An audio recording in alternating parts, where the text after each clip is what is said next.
Hello বন্ধুগণ, আসসালামু আলাইকুম। আজ শুক্রবার, আর আমার একটু আজকে ঘুম থেকে করতে এমনিতেই দেরি হয়ে গেল। আর ঘুম থেকে উঠে দিকে বাসার মধ্যে এক বিরাট বড় কাণ্ড ঘটে গেল।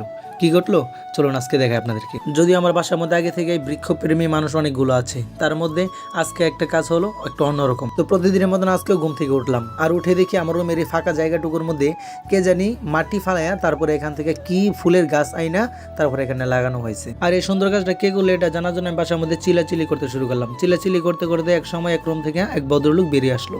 বেরিয়ে আসার পরে তাকে জিজ্ঞাসা করলাম, সে বলল সে নাকি এই কাজটা করছে। সে কিন্তু আর কেউ না, সে হলো আমাদের সবার প্রিয় মোতালেব ভাই। তারপরে যে পেঁপে গাছ, মেহেদি গাছ, তারপরে পেয়ারা গাছ, আরো অনেক ধরনের গাছ আছে এই বাসার মধ্যে লাগানো। আর এই সবগুলা গাছ কিন্তু আমাদের এই মোতালেব ভাইয়ের হাতে লাগানো। তার আগে বলিনি, এটি কিন্তু আমাদের ভাড়া বাসা। আমরা এখানে চাকরি করি, চাকরির সুবাদে কিন্তু এই বাসার মধ্যে থাকা হয়।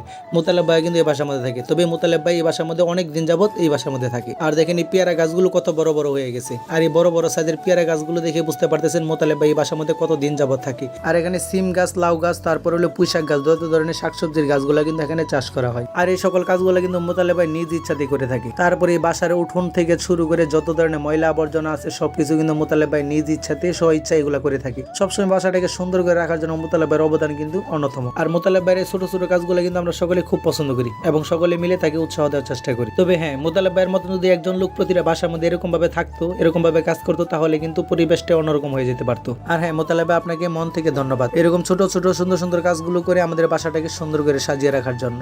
আর অডিয়েন্স, আপনারাও সবাই মোতালেব ভাইয়ের জন্য দোয়া করবেন। আর সবশেষে ভিডিওতে একটা লাইক করবেন, কমেন্ট করবেন, শেয়ার করবেন এবং পেজটাকে ফলো করে দিবেন। আল্লাহ হাফেজ।